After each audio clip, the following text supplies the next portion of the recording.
masasabi ko na mas maganda pa rin yung buhay namin dito kaysa nung nasa Pilipinas kami. Yun yung masasabi ko.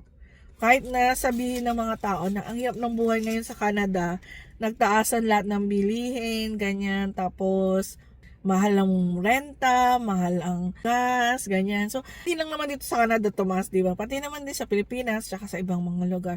Pero, kung i-compare ko yung buhay namin sa Pilipinas noon at buhay namin dito sa Canada, so, mas maganda yung buhay namin dito. Mas naging okay yung buhay namin dito kaysa sa Pilipinas. Kasi parang sa Pilipinas kasi dumating kami sa point na talagang, alam mo, isang kahig, isang tuka. Parang ganon. May point talaga sa buhay namin na ganon yung nangyari na hindi ko akalain na magagawa yung mga bagay na yun dahil nga kailangan na kailangan namin. Kulang na kulang yung budget namin, sa totoo lang. Kasi nagkaroon ng mga problem and then parang hindi naman din gano'ng kalaki yung sweldo namin, di ba? Baby pa kasi yung mga anak ko no. So dumating sa point na naalala ko, yung nakiusap ako dun sa manager na baka pwede naman gamitin ko yung points ko pambili ng gatas. Kasi wala talaga akong cash, wala akong kahit anong pera. Yun lang gagamitin ko sana yung points. Kasi may points sa parang SM Advantage card siya, ganyan. Di ba may points? So yung points parang equivalent siya sa pera. Di ba? Pwede kang bumili ng certain product gamit yung points na yun. So alam ko yung points na yun, points card na yun, may 500 pesos. So short na short talaga kami. Tapos walang gatas yung anak kong bunso. Tapos parang ang sweldo yata bukas pa or sa sweldo naman, kaso nga talagang kinulang kami that time. Tapos syempre wala nang iinumin na gatas yung anak ko. Parang sa akin yung gagawin ko is nakakahiya. 'Di ba? Kasi minsan kasi 'di ba may mga tao na i-judge ka, no? Ano ba naman yung tao na to, wala na siyang pera, ganyan, no? Nagmamakaawa na siya, no? So parang para sa akin nakakahiya yung gagawin ko, pero sabi ko wala na akong choice, kailangan ko nang gawin to kasi wala nang inumin na gatas yung anak ko. So kailangan ko nang lunukin yung pride ko, kailangan ko nang kapalan yung mukha ko, no. Sabi ko baka pwede pong gamitin yung yung points ng card kasi kailangan ko po talagang bumili ng gatas. Tapos sabi nung ay cashier ba yun? Sabi niya, ma'am, hindi pwede. Kasi hindi nakapangalan sa akin yung points card. Tapos sabi ko, kasi hindi po makakapunta yung mama ko. Hindi lang talaga siya available that time. So ako yung pumunta. Tapos sabi ko, baka po pwedeng ako na lang mag-avail. Kasi kailangan ko po talaga. Tapos sabi niya, sige ma'am, tatanong ko sa manager ko. Tapos ako, desperate, sobrang desperado ko na. Talagang lumapit ako. Sabi ko, ma'am, baka pwede po talaga kasi kailangan ko po talaga nung gatas. Kailangan ko siyang mabili. Kasi wala na po talaga yung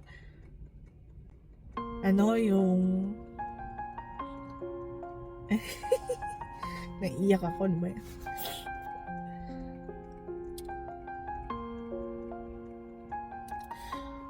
Wala na talaga kami. Kailangan ko po talagang gatas. Ano ba yan? Naiyak ako. Nakakainis. Ang tagal na, no? 10 years ago na siguro yun. Yeah. Naiyak ako. Ayan.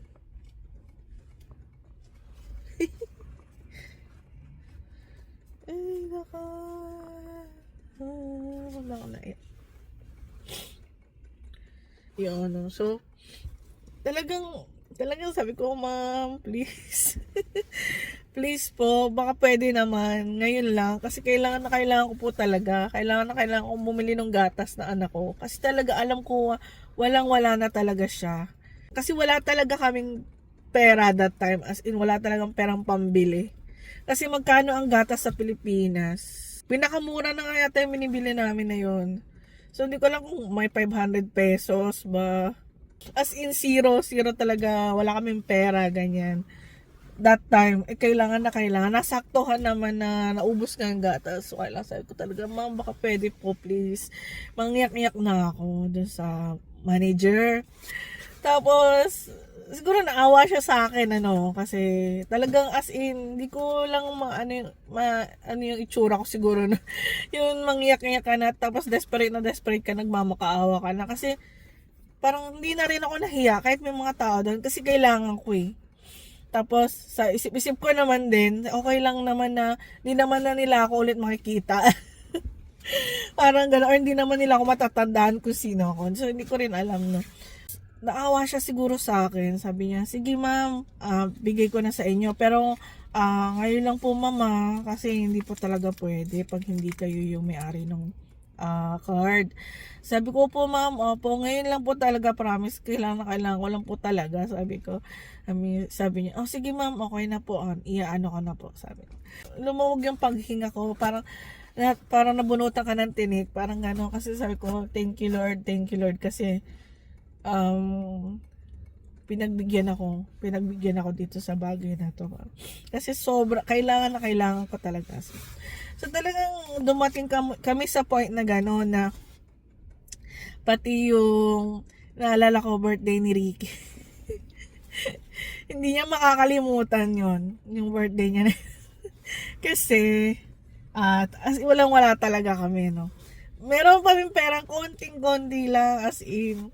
Tapos alala ko, nagpunta ako ng palengke, tapos merong bakery doon sa palengke.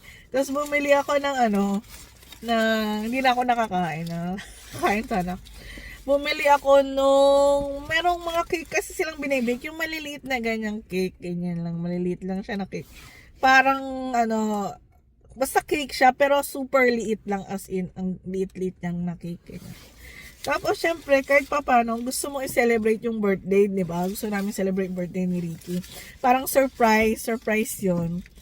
Tapos edi naisip ko bumili. Mura lang yung cake. 30, di ko alam, wala pa naman 30 pesos, wala pang 30 pesos yata. So bumili ako, no, sobrang late niya. Tapos nung bumuwi si Ricky galing trabaho, tapos yun ang ginamit namin na pang surprise. Silagyan ko lang ng kandila na meron na kami.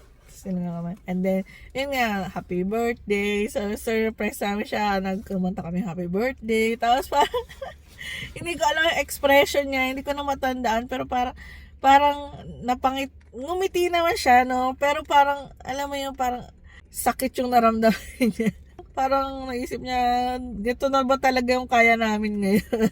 Ganito na ba talaga kahirap yung namin, yung buhay namin, at ganito lang yung cake namin. Parang hindi niya siguro naisip sa buhay niya na magkakaganon, di ba? Kasi may trabaho naman kami parehas, actually. Pero nagkasunod-sunod yung problems financially.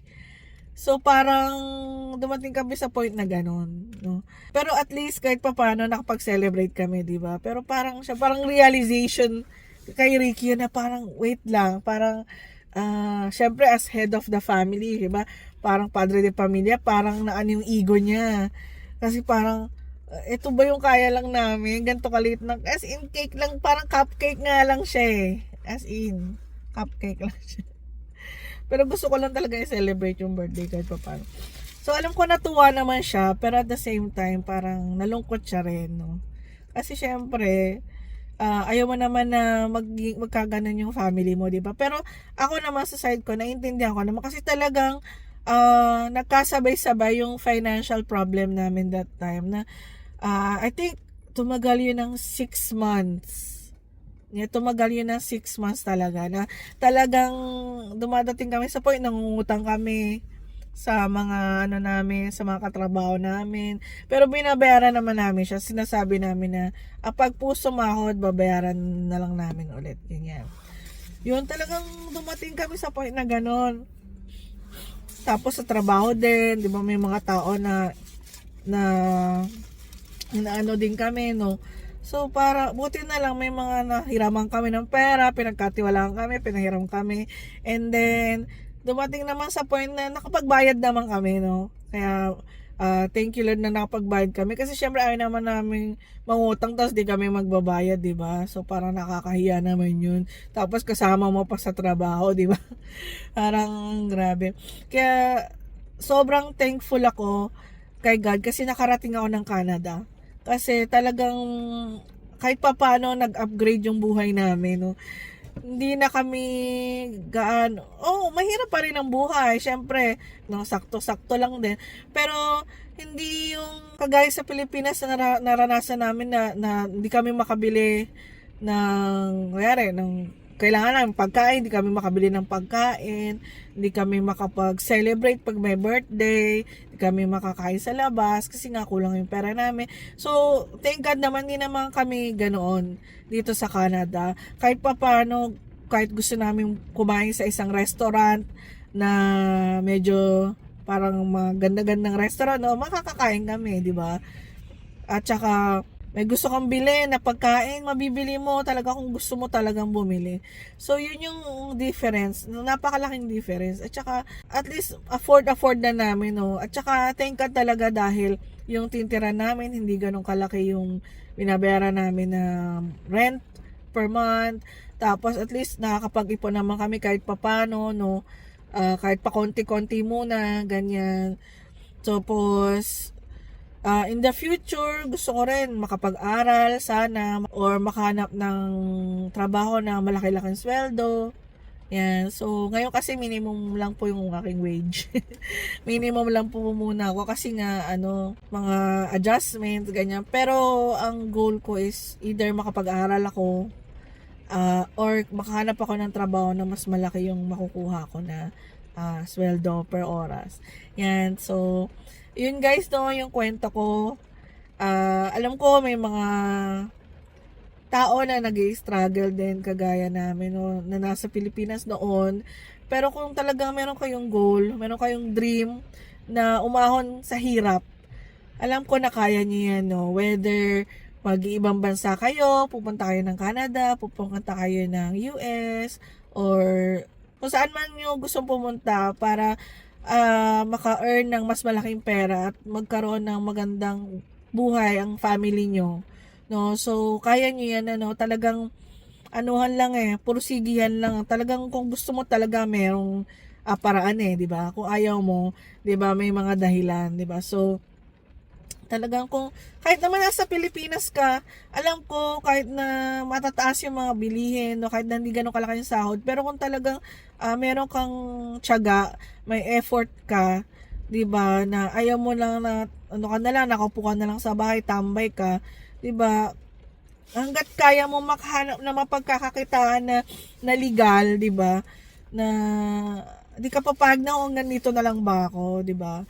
Syempre gusto mo umayos rin ang buhay mo, 'di ba? Sabi nga nila, hindi mo kasalanan na pinanganak ka na mahirap, 'di ba? Hindi mo kasalanan 'yon. Pero hindi ibig sabihin na hanggang diyan ka na lang, 'di ba? So pwede maraming paraan para gumanda ang buhay mo, hindi ba? So syempre in a good way, no? Hindi tayo pumunta. Huwag kayong gagawa ng hindi maganda, mga illegal na bagay para lang gumanda ang buhay nyo, no? So, paparusahan kayo ni God dahil hindi sa tamang paraan yung ginawa nyo na pagpapabuti ng buhay nyo, no? So, doon kayo sa magandang paraan, no? Kahit mahirap, ganun, kahit mahirap, pero talagang tiis-tiis lang, hindi ba? Dahil sa huli, magbubunga yung mga effort, magbubunga yung mga sacrifice. Tulungan tayo, tulungan kayo, 'di ba? Hindi yung maghihilang kayo pababa. Lahat tayo dapat magtulungan gumanda ang mga buhay natin, 'di ba? So, ayun lang guys, no, if nakarelate kayo, no, meron kayong mga kwento na kagaya ng kwento ko, share nyo po sa amin para meron po kaming matutunan at meron din po kaming makuhang aral sa mga kwento nyo, no. So, thank you guys sa pakikinig sa kwento ko, no. So, sa susunod ulit na video, okay? Kakain muna ako. Pag nagustuhan niyo po yung video na ito, pa-subscribe na lang po, pa-like, pa-share, tsaka pa-comment. Okay, thank you again guys. See you again next time. Bye-bye. God bless po.